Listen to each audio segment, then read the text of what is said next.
स्वागत है आपका एकलव्य स्नातक पर। और आज की इस वीडियो में हम बात करेंगे BA honours political science semester 4 का सब्जेक्ट है public policy and administration in India. इसकी यूनिट 1 है जिसका चैप्टर नंबर 1 जिसका नाम है लोक नीति, परिभाषा, विशेषताएं और मॉडल। और इसके कुछ इंपॉर्टेंट क्वेश्चंस हैं, उनको हम लोग डिस्कस करेंगे। इसकी जो पीडीएफ है वो आपको टेलीग्राम चैनल पर मिल जाएगी, तो आप एकलव्य स्नातक 1 सर्च करके टेलीग्राम चैनल को ज्वाइन कर सकते हैं और वहां से पीडीएफ को डाउनलोड कर सकते हैं। बात करते हैं पहले क्वेश्चन की। तो लोक नीति क्या है, यानी कि पब्लिक पॉलिसी क्या है और इसके क्या क्या फीचर्स हैं, इनके बारे में चर्चा करनी है। तो लोक नीति वह नीति है, यानी कि पब्लिक पॉलिसी एक ऐसी पॉलिसी है जिसके अनुसार राज्य के प्रशासनिक कार्यपालक अपना कार्य करते हैं। यानी कि जितने भी एडमिनिस्ट्रेटर होते हैं, कार्यपालक, वो अपना अपना काम अलग अलग तरीके से करते हैं। लोक नीति कुछ कार्य होते हैं, यानी कि कुछ ऐसी पॉलिसीज, पब्लिक पॉलिसी ऐसे काम होते हैं जो सरकार की कार्य सिद्धि के लिए उपयोग में लाए जाते हैं। यानी कि सरकार में कितनी क्षमता है कार्य करने की, उसको सिद्ध करने के लिए जो भी काम किए जाते हैं वो लोक नीति कहलाए जा सकते हैं। यह जनता के जीवन को परिवर्तित कर उसे एक नई आकृति प्रदान करते हैं। ठीक है, कुछ ऐसी पॉलिसीज होती हैं जो जनता के लिए बनाई जाती हैं, उनके जीवन को परिवर्तित करने के लिए बनाई जाती हैं और उनका जो पूरा जीवन होता है उसको एक नई शेप देने के लिए इनका निर्माण किया जाता है। जो राज्य होता है समाज के सभी वर्गों में सशक्तिकरण को बढ़ावा देने के लिए नीतियों का निर्माण करता है। यानी कि जो पूरा स्टेट होता है वो हमारे समाज में अलग अलग वर्गों में सभी लोग रहते हैं, तो उनको एम्पावर करने के लिए, उनको बढ़ावा देने के, उनको मजबूत करने के लिए इन नीतियों का निर्माण करता है। यह सरकार के सामूहिक कार्यों का एक परिणाम होता है। यानी कि जब सरकार एक संगठन के रूप में काम करती है तब हमें समाज का वर्गीकरण देखने को मिलता है। लोक नीति का जो परिणाम होता है वो हमें यहाँ पे स्पष्ट रूप में देखने को मिल जाता है। फिर जो लोकहित की पूर्ति के लिए सरकार के जो जितने भी कार्य होते हैं उनका जो पूरा योग कहलाता है उसी को हम लोक नीति कहते हैं। थॉमस आर डाई के अनुसार लोक नीति वह है जिसके अंतर्गत सरकार कुछ करती है, यानी कि सरकार जिस नीति के तहत कुछ काम करती है वो लोक नीति होती है। और इसमें क्या क्या होता है, इसमें सरकार के करने लायक कुछ काम होते हैं या फिर कुछ ऐसे काम भी होते हैं जो सरकार को नहीं करने हैं या फिर सरकार उनको नहीं करना चाहती है। ठीक है, फिर क्या क्या इसके फीचर्स हो सकते हैं, इसकी क्या क्या विशेषताएं हो सकती हैं। तो सबसे पहले अगर हम बात करते हैं तो ये एक लक्ष्योन्मुखी होता है, यानी कि गोल ओरिएंटेड होता है। प्रत्येक नीति के पीछे कुछ ना कुछ एक उद्देश्य होता है, एक लक्ष्य होता है, एक टारगेट उन्होंने सेट करके रखा होता है कि हमें इस टारगेट को अचीव करना है। सपोज करो देश में सिर्फ एक नीति के लिए काम किया जा रहा है जिसका नाम है गरीबी उन्मूलन नीति। ठीक है, तो इसमें क्या होगा कि इसमें सिर्फ एक टारगेट रखा जाएगा कि हमें सिर्फ गरीबी को खत्म करना है, बाकी इसके जितने भी एस्पेक्ट्स होंगे हमें उन पे भी काम करना है, लेकिन जो हमारा मेन मकसद होगा वो हमें गरीबी खत्म करना है। तो गरीबी खत्म करने के उद्देश्य से जो भी नीति लाई जाएगी, ठीक है, तो उन्होंने एक लक्ष्य को निर्धारित करके, एक गोल को सेट करके उस नीति का निर्माण किया है। तो इस तरह से वो गोल ओरिएंटेड या फिर लक्ष्य उन्मुखी हो जाती है। यह एक निर्णय नहीं है बल्कि एक कार्रवाई का तरीका है। ठीक है, जैसे कि सपोज करो कि यही है गरीबी उन्मूलन नीति को उन्होंने अपनाया, तो सिर्फ इतना काम नहीं करना कि इन्होंने सिर्फ पॉलिसीज को बना दिया, नहीं, बल्कि उन्हें इसको अच्छी तरह से उसको इम्प्लीमेंट करना है, उसकी कार्रवाई करनी है जिससे कि इसके जितने भी लक्ष्य उन्होंने निर्धारित किए थे उनको प्राप्त किया जा सके। यह गतिशील है। गतिशील इस तरह से है कि अगर ये जिस तरह से का भी पैटर्न इन्होंने सेट किया था इस नीति को क्रियान्वित करने के लिए, उनमें कुछ परिवर्तन हमें करने होंगे तो हम उनको उनमें चेंज कर सकते हैं। और भी अलग तरह की, मतलब कहने का क्या मतलब है कि बिल्कुल जैसा उन्होंने सेट कर रखा था उसको जबरदस्ती थोपने का इसमें प्रयास नहीं किया जाता है। ये एक स्टैटिक नहीं है, इसको हम डायनामिक बोल सकते हैं, एक गतिशील होता है, इसमें परिवर्तन चलते रहते हैं। जितनी भी हमारी आवश्यकताएं होंगी, रुचि होंगी, इंटरेस्ट होंगी, उनके आधार पर हम इसमें परिवर्तन कर सकते हैं। यह एक नैतिक प्रक्रिया का हिस्सा है। यानी कि सरकार का ये नैतिक कर्तव्य है कि समाज के सभी वर्गों में उसको बढ़ावा देना चाहिए, उसको सशक्तिकरण करना चाहिए, उनका भला करना चाहिए, उनका कल्याण करना चाहिए। ठीक है, तो ये जो भला करने का, कल्याण करने का जो प्रोसेस होता है उसी को हम नैतिक प्रक्रिया बोलते हैं। ठीक है, तो इस तरह से जो लोक नीति होती है वो एक नैतिक प्रक्रिया का हिस्सा होती है। यह एक जटिल प्रक्रिया होती है, इसका निर्माण करना, इसको इम्प्लीमेंट करना, इम्प्लीमेंट करने के बाद इसका इवैल्यूएशन करना, उसके बाद इसमें मेंटेनेंस करना, तो ये जो अपने आप में एक बहुत कॉम्प्लेक्स प्रोसेस होता है जो कि लोक नीति की का एक हमें फीचर यहाँ पे देखने को मिलता है। इसमें अलग अलग जो घटक होते हैं, अलग अलग लोग इसमें शामिल होते हैं, अलग अलग संस्थाएं इसमें शामिल होती हैं, ठीक है, अलग अलग तरह के जो ऑफिसर्स होते हैं, तो अलग अलग तरह की इसमें हमें कई सारे फीचर्स देखने को मिल जाते हैं, अलग अलग कंपोनेंट इसमें शामिल होते हैं। फिर ये दिशा निर्देशों पर आधारित होती है, यानी कि कुछ ऐसे टारगेट होते हैं, कुछ ऐसी डायरेक्शंस होती हैं जिनमें इनको काम करना होता है। सपोज करो अलग अलग तरह की जो नीतियां होती हैं वो अलग अलग सेक्टर से रिलेटेड हो सकती हैं। कोई नीति गरीबी उन्मूलन से संबंधित हो सकती है, कोई बेरोजगारी उन्मूलन से संबंधित हो सकती है, कोई व्यवसाय पर आधारित हो सकती है। तो अलग अलग क्षेत्रों के जो दिशा निर्देश होते हैं, उनकी नीड्स होती हैं, कुछ उनकी आवश्यकताएं होती हैं, उनके आधार पर ये इनका निर्माण किया जाता है। फिर बात करते हैं जो लोक नीति होती है उसके क्या क्या उसके कौन कौन से प्रकार होते हैं। तो लोक नीति के विभिन्न प्रकारों की चर्चा कीजिए। तो बेसिकली जो लोक नीति है वो 4 प्रकार की हैं। पहली है वितरण लोक नीतियां, दूसरी है पुनर्वितरण नीतियां, नियामक नीतियां, और जो 4th नंबर पे आती हैं उनको बोलते हैं हम प्रक्रियात्मक नीतियां। अब इन चारों को हम थोड़ा सा अच्छे से डीप में समझने की कोशिश करते हैं। सबसे पहले बात करते हैं वितरण नीतियां की, यानी कि डिस्ट्रीब्यूटिव पॉलिसी। अब नाम से ही हमें समझ आ रहा है डिस्ट्रीब्यूटिव यानी कि वितरण। अब इसमें क्या किया जाता है कि समाज में कुछ ऐसे वर्ग होते हैं जो काफी ज्यादा पिछड़े वर्ग होते हैं, उनमें जो विकास होता है, विकास की जो स्तर होता है वो उनमें काफी ज्यादा कम होता है। तो उनमें संसाधनों का जो वितरण किया जाता है, ऐसी जो पॉलिसीज बनाई जाती है जिसके माध्यम से संसाधनों का वितरण किया जा सके, उन्हें ऐसे अवसर प्रदान किए जा सके जिससे कि वो अपना विकास कर सके। तो ऐसी जो नीतियां होती हैं उनको हम वितरण नीतियां बोलते हैं। तो इसमें क्या होता है कि समाज की एक विशिष्ट वर्ग हेतु लाभ और सेवाओं का आवंटन किया जाता है, यानी कि उसको वितरित किया जाता है, जिसमें हमें अलग अलग तरह के जो लाभ होते हैं वो दिए जाते हैं, अलग अलग तरह की जो सर्विसेज होती हैं उनको डिस्ट्रीब्यूट किया जाता है। वो एक ऐसा वर्ग होता है, विशिष्ट वर्ग होता है जो कि समाज का बहुत ही पिछड़ा वर्ग होता है, जिसका विकास जो होता है बहुत कम होता है। उनको पहले ऐसे अवसर नहीं मिल सके जिससे कि वो अपना विकास कर सकें, ठीक है। तो जो सरकार है वो समाज के प्रत्येक वर्ग तक पहुंचने का इसमें प्रयास करती है, यानी कि प्रत्येक वर्ग में मतलब जिनका विकास नहीं हुआ है, जो समाज की मुख्य धारा में शामिल नहीं है, तो उन तक पहुंचने का काम करती है और उन्हें लाभ और सेवाओं का उनके बीच में वितरण करती है। समाज के कमजोर वर्गों को लाभ पहुंचाने के उद्देश्य से इन नीतियों का निर्माण किया जाता है, यानी कि समाज में जो भी कमजोर वर्ग हैं उनको भी फायदा पहुंच सके, उनको भी लाभ पहुंचे। तो इस उद्देश्य से, इस ऑब्जेक्टिव से ये जो पॉलिसीज होती हैं इनका निर्माण किया जाता है। जैसे उदाहरण के लिए अगर हम बात करते हैं तो शिक्षा नीति यानी कि एजुकेशन पॉलिसी, समाज के सभी वर्गों के लिए इसको लेके आया जाता है। गरीबी उन्मूलन नीति, स्वास्थ्य नीति, ये सारी जो नीतियां होती हैं वो वितरण नीतियों के एक उदाहरण के रूप में हम इनको देख सकते हैं। फिर बात करते हैं पुनर्वितरण नीतियां। अब पुनर्वितरण का मतलब क्या होता है? Redistributive policies. अब इसमें क्या होता है कि सपोज करो कि हमारी जो सोसाइटी है उसमें हमें पता है, सपोज करने की जरूरत नहीं, हमें पता है कि जितने भी हमारे फाइनेंशियल रिसोर्सेज होते हैं वो समाज में असमान रूप से वितरित हैं, ठीक है। तो सरकार की इसमें क्या भूमिका होती है कि जिसके पास ज्यादा संसाधन है उनसे लेके जिसके पास कम होते हैं उसके पास रीडिस्ट्रीब्यूट कर देना, यानी कि उस चीज को अमीर व्यक्ति से लेके और जो गरीब व्यक्ति है उसके बीच में उसको ट्रांसफर कर देना, ठीक है। तो ये होता है रीडिस्ट्रीब्यूटिव पॉलिसीज। तो यह नीतियां मुख्यतः सामाजिक व आर्थिक परिवर्तनों से संबंधित होती है, यानी कि जो सोशल और इकोनॉमिकल स्टेटस होता है लोगों का, उनमें किस तरह से चेंजेस आते हैं, कुछ तरह से परिवर्तन आते हैं, उनसे संबंधित होती हैं।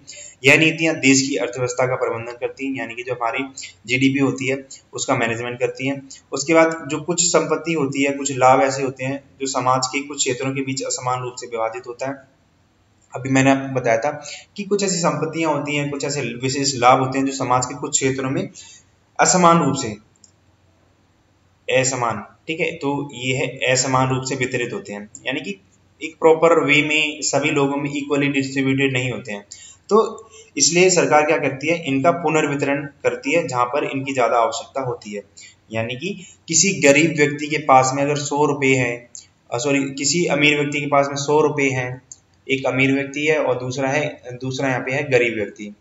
तो गरीब की जितनी भी जरूरतें हैं, सपोज करो इसके पास 10 रुपए हैं, तो इसके पास ज्यादा है और इसके पास कम है, तो सरकार का यहाँ पे क्या काम होगा कि वो अमीर से लेके गरीब को दे दे, जिससे कि उसका भी भला हो सके, वो भी अपना विकास कर सके। तो इस मकसद से जो भी पॉलिसीज वगैरह बनाई जाती है उनको हम पुनर्वितरण नीति या फिर रीडिस्ट्रीब्यूटिव पॉलिसी कहते हैं। फिर बात करते हैं नियामक नीतियां, इसको हम बोलते हैं रेगुलेटरी पॉलिसीज। ठीक है, तो इसमें क्या होता है कि जो भी रूल्स रेगुलेशंस बनाए जाते हैं वो सारी सारी इसमें आते हैं।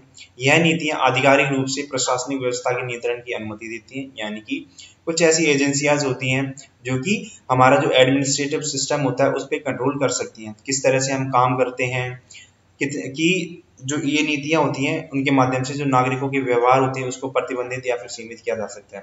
ठीक है, कि हम जिस तरह से भी हम काम करना चाहते हैं ना, हमारा जो व्यवहार होता है उसको इसमें प्रतिबंधित किया जाता है कि हम ये काम नहीं कर सकते, उस पर बैन लगा दिया जाता है, या फिर उसको लिमिटेड किया जा सकता है कि आप इस हद तक काम कर सकते हो। ठीक है, जैसे कि अगर हम बात करते हैं कि आपके पास रोड पे चलने का कि पूरा अधिकार है, तो आप रोड पे इस तरह से नहीं चल सकते हो कि गाड़ियों के बीच में आप निकलते हुए जा रहे हो। ठीक है, तो इस तरह से क्या होता है, ये हमारे ऊपर जो हमारी स्वतंत्रता थी उसको सीमित कर दिया गया। ठीक है, तो इस मकसद से जो भी पॉलिसीज वगैरह लेके आई जाती हैं जिसमें हमारा व्यवहार होता है, हमारे जितने भी काम होते हैं उनको प्रतिबंधित या फिर बैन कर दिया जाता है, उसको लिमिटेड कर दिया जाता है, तो ये सारी सारी जो नीतियां होती हैं वो नियामक नीतियां कहलाती हैं। उदाहरण के लिए जैसे अगर हम बात करते हैं शराब और तंबाकू की खपत, कि हमें शराब और तंबाकू की खपत को कम करना चाहिए। पर्यावरण संरक्षण नीतियां, पर्यावरण को बचाने के लिए जो भी हमारे काम होते हैं, हम किस तरह से डे टू डे के जो काम होते हैं उनको करते हैं, उनमें किस तरह से प्रतिबंध लगाया जाता है। ठीक है, ये सारी की ये नीतियां लोकहित को ध्यान में रखकर चलाई जाती हैं। तो इस तरह की जो नीतियां होती हैं उनमें सबसे ज्यादा ध्यान रखा जाता है कि लोकहित का, कि लोगों का हित इनमें सबसे ज्यादा होता है। अगर हम पर्यावरण संरक्षण नहीं करेंगे, ऐसी नीतियां नहीं लेके आएंगे, तो इसमें सबसे ज्यादा नुकसान होगा हमारे समाज का, हमारी सोसाइटी का, हमारे देश का। तो हमें ये भी ध्यान रखना चाहिए कि यहाँ पे हमारी जो लोकहित होता है, लोगों का जो कल्याण होता है, उसको ध्यान में रख के हमें इन नीतियों का निर्माण करना चाहिए। फिर बात करते हैं प्रक्रियात्मक, यानी कि प्रोसीजरल पॉलिसी। अब इसमें क्या होता है कि हमें पता है प्रोसीजरल यानी कि कुछ प्रक्रियाएं होती हैं, उनके निर्धारण के लिए ये हो गया नीतियां। ठीक है, यानी कि प्रक्रियात्मक नीतियां। तो इसमें क्या होता है कि जो सरकारी प्रक्रियाएं होती हैं उनको निर्धारित करने के लिए इन नीतियों का गठन किया जाता है। अब जैसे एग्जाम्पल के लिए मैं बात करता हूं कि आपको बनवाना है पासपोर्ट। ठीक है, तो पासपोर्ट बनवाने के लिए भी एक पूरा प्रोसेस होता है। तो उस प्रोसेस में क्या क्या काम होगा, क्या क्या आपको करना होगा, क्या क्या डॉक्यूमेंट्स वगैरह चाहिए होंगे, तो उसके लिए जो भी हमें नियम कानून बनाने का जो काम होता है, वो एक जो भी नीतियां बनती हैं उसको हम प्रक्रियात्मक नीति या फिर प्रोसीजरल पॉलिसी बोलते हैं। तो इन नीतियों में प्रशासनिक प्रक्रियाओं को ध्यान में रखा जाता है कि किस तरह से जो हमारा एडमिनिस्ट्रेटिव प्रोसेस है वो काम करेगा। नीति का निर्धारण किस तरह से किया जाए कि इसमें हम क्या क्या ऐड करें। जैसे अगर आपको पासपोर्ट बनाना है तो एजेंसी ये डिसाइड करेगी पासपोर्ट किस लिए बनाना है, किस तरह से बनाया जाएगा, कि क्या क्या प्रोसेस रहेगा, इसमें कौन कौन से लोग शामिल होंगे, और जो लोग होंगे वहां पे उनका क्या क्या कार्य होगा, ये सब इसके अंदर में आता है। जैसे कि सड़क, राजमार्ग, बांध निर्माण, लोक संपत्ति के रखरखाव, पर्यावरण संरक्षण जैसी नीतियां इसमें शामिल होती हैं प्रक्रियात्मक नीति के अंदर में। फिर बात करते हैं नीति निर्माण के विभिन्न मॉडलों की चर्चा कीजिए।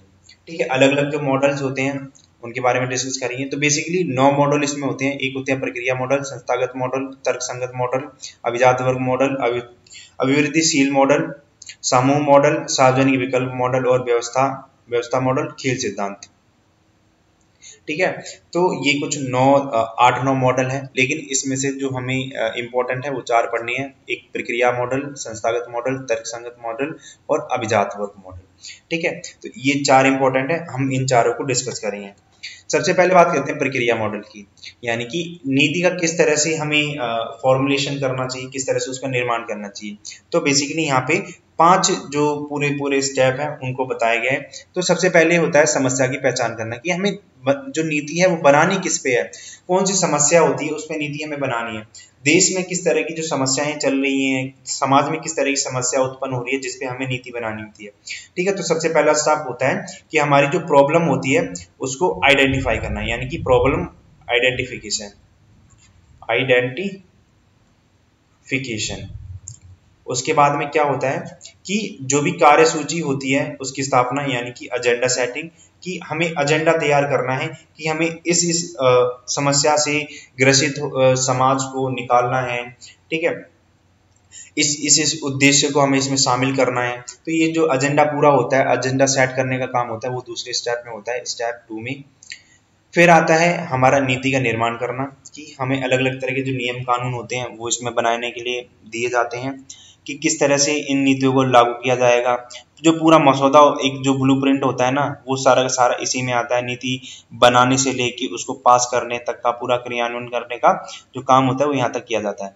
अब जब नीति पूरी तरह से बन जाती है, एक कानून का रूप ले लेती है, फिर उसके बाद उस नीति को, उस कानून को हमें कार्यान्वित करना होता है, यानी कि नीति का कार्यान्वयन करना पड़ता है, उसका इम्प्लीमेंटेशन करना पड़ता है। इम्प्लीमेंटेशन जिस मकसद से उसको लाया गया, उसके लिए नियम कायदे कानून को यहाँ पे उसका ऑब्जर्वेशन करना पड़ता है, कि किस तरह से ये जो नीति हमने बनाई है वो समाज में हमें किस तरह से वो इम्प्लीमेंट हुई है। ठीक है, फिर आता है हमारा सबसे लास्ट स्टेप होता है, जिसको हम नीति मूल्यांकन बोलते हैं। नीति मूल्यांकन में इसका इवेल्युएट किया जाता है कि किस तरह से ये जो नीति है वो हमारे समाज में लाभ पहुंचा रही है, किस तरह से हम इसमें और ज़्यादा परिवर्तन कर सकते हैं। ठीक है, अगर परिवर्तन करने की जरूरत होगी, फिर से उसमें क्या क्या समस्या आ रही है, क्यों ये नीति है जो इफेक्ट नहीं कर रही है, प्रभावशाली नहीं बन रही है, फिर से हम समस्या की पहचान करेंगे और जो पूरा साइकिल है वो यहाँ पे चलता रहेगा। ठीक है, तो ये था प्रक्रिया मॉडल। फिर बात करते हैं संस्थागत मॉडल की। फिर संस्थागत मॉडल में क्या होता है, इंस्टीट्यूशनल मॉडल में तो लोक नीति और राजनीतिक संस्थाएं होती हैं, वो एक दूसरे से जुड़े होते हैं, हमें पता है। ठीक है, जो सभी राजनीतिक गतिविधियां होती हैं वो सरकारी संस्थानों के द्वारा पूरी होती हैं, चाहे हम इलेक्शन की बात करते हैं, चाहे हम जो न्यायपालिका की बात करते हैं, सारी सारी जितनी भी राजनीतिक गतिविधियां होती हैं वो सरकारी संस्थानों यानी कि गवर्नमेंट ऑर्गेनाइजेशन के द्वारा पूरी होती हैं।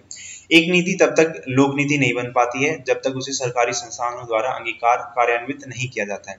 यानी कि अगर हम कोई पॉलिसी वगैरह बनाना चाहते हैं, पार्लियामेंट कोई पॉलिसी वगैरह बनाना चाहती है, पब्लिक पॉलिसी बनाना चाहती है, तो वो तब तक पब्लिक पॉलिसी नहीं बन सकती है जब तक कि जितने भी सरकारी संस्थान होते हैं वो उसको अंगीकार, उसको एक स्वीकृति ना दे दें, उसको कार्यान्वित ना करने का आदेश दें। तो जो सरकारी संस्थान होते हैं वो लोक नीति को 3 विशेषताएं प्रदान करते हैं। सबसे पहले वैधता, यानी कि उसको वैध ठहरा देते हैं। कोई भी जो सरकारी संस्थान होता है उसके पास एक शक्ति होती है कि वो एक वैधता उसको दे सकता है। जैसे कि आपको अगर कोई मेडिकल वगैरह बनवाना हो तो आप सबसे पहले किस चीज़ को देखते हो कि अगर कोई भी जो सरकारी हॉस्पिटल का डॉक्टर होगा उसका अगर स्टैंप लग जाएगा, उसके सिग्नेचर हो जाएंगे, तो वो पूरा का पूरा जो आपका सर्टिफिकेट होता है वो वैध हो जाएगा। तो इसी तरह से लोक नीति को भी अगर सरकारी संस्थानों द्वारा उसको अंगीकार कर दिया जाता है, उसको इम्प्लीमेंट कर दिया जाता है, तो वो वैध हो जाता है। फिर इसके बाद सार्वभौमिकता आती है, यानी कि यूनिवर्सिटी आती है यहाँ पे, यूनिवर्सलिटी। तो इसमें क्या होता है कि समाज के जो भी अलग अलग वर्ग होते हैं वो इसके अंदर में शामिल हो जाते हैं। फिर सरकारी संस्थान जो नीति पब्लिक पॉलिसीज होती है उसमें बल प्रयोग का हमें यहाँ पे आदेश देती हैं कि अगर जरूरत पड़ने पर भी हम समाज के कल्याण के लिए बल का प्रयोग कर सकते हैं। फिर बात करते हैं तर्कसंगत मॉडल की, यानी कि rational model of policy formulation. एक तर्कसंगत नीति वह होती है जिसमें अधिकतम सामाजिक लाभ प्राप्त होता है, यानी कि अगर जिस पॉलिसी से हमें सबसे ज्यादा जो सामाजिक लाभ होता है वो प्राप्त हो रहा है तो वो तर्कसंगत मॉडल या फिर रैशनल मॉडल कहलाता है। सरकार को समाज के प्रति ऐसी नीतियों का चयन करना चाहिए जो कि लागत से ज्यादा प्रभाव से ज्यादा लाभ प्रदान करें, यानी कि लागत पे हमें ज्यादा फोकस नहीं करना है, हमें सबसे ज्यादा फोकस करना है लाभ पे, उसका बेनिफिट हमें सबसे ज्यादा मिलना चाहिए, तभी वो ऐसी नीतियों का सरकार को चयन करना चाहिए। यदि नीतियों की निवेश लागत इसकी प्रतिफल से अधिक हो तो इसे नहीं अपनाया जाना चाहिए। ठीक है, यानी कि हम उसमें हमारा जो इनपुट कॉस्ट होता है वो यदि इसके प्रतिफल, इसके आउटपुट से ज्यादा ना हो, अगर हो, ठीक है, तो ऐसी पॉलिसीज को हमें नहीं अपनाना चाहिए। मतलब यही है कि हम किसी पॉलिसी में लगा रहे हैं 1000 रुपए और उसका आउटपुट हमें मिल रहा है सिर्फ और सिर्फ 100 रुपए का, ठीक है, उसका लाभ हमें सिर्फ 10 रुपए का मिल रहा है, तो हम माइनस में जा रहे हैं। तो ऐसी पॉलिसीज को सरकार को नहीं अपनाना चाहिए जहां पे हम आउटपुट तो ज्यादा दे रहे हैं लेकिन इनपुट तो हम ज्यादा दे रहे हैं लेकिन आउटपुट हमें काफी कम मिल रहा है। ठीक है, तो ऐसी पॉलिसीज को गवर्नमेंट को अपनाना नहीं चाहिए। फिर बात करते हैं इसके कौन कौन से सिद्धांत होते हैं, किस प्रिंसिपल्स पे, किस बेसिस पे इन नीतियों का निर्माण किया जाना चाहिए। तो सामाजिक मूल्यों को प्राथमिकता, ठीक है, इनको प्राथमिकताओं का उचित ज्ञान होना चाहिए जो भी इस पॉलिसीज को फॉर्मुलेट करता है। समस्या के विकल्पों की जानकारी इसके पास होनी चाहिए कि अलग अलग तरह की जो समस्याएं होती हैं उनके समाधान के लिए कौन कौन से विकल्प हो सकते हैं, उनकी जानकारी यहाँ पे होनी चाहिए। संभावित परिणामों की यहाँ पे कल्पना करनी आनी चाहिए, यानी कि एजम्पशन का जो पूरा जो प्रोसेस होता है वो उसको आना चाहिए कि वो झटफट से एक प्रेडिक्शन कर सके कि इस जो भी हम ये काम कर रहे हैं, ये नीति लगाएंगे, हम नीति को लागू करेंगे तो इससे हमें ये रिजल्ट प्राप्त होंगे।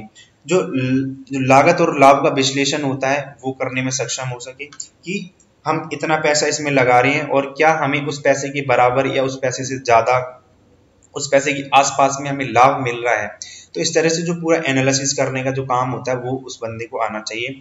तर्कसंगत सोच यानी कि रैशनल थिंकिंग, अच्छी निर्णय का चयन उसको करना आना चाहिए। तर्कसंगत सोच यही होती है कि पॉलिसी में हमें कुछ ऐसे काम नहीं डालने चाहिए जो समाज को उसको नुकसान पहुंचाए। ठीक है, हमें सिर्फ कुछ पैसे बचाने के लिए हमें लाभ से समझौता नहीं करना चाहिए, हमें सबसे ज्यादा फोकस करना चाहिए क्वालिटी पे।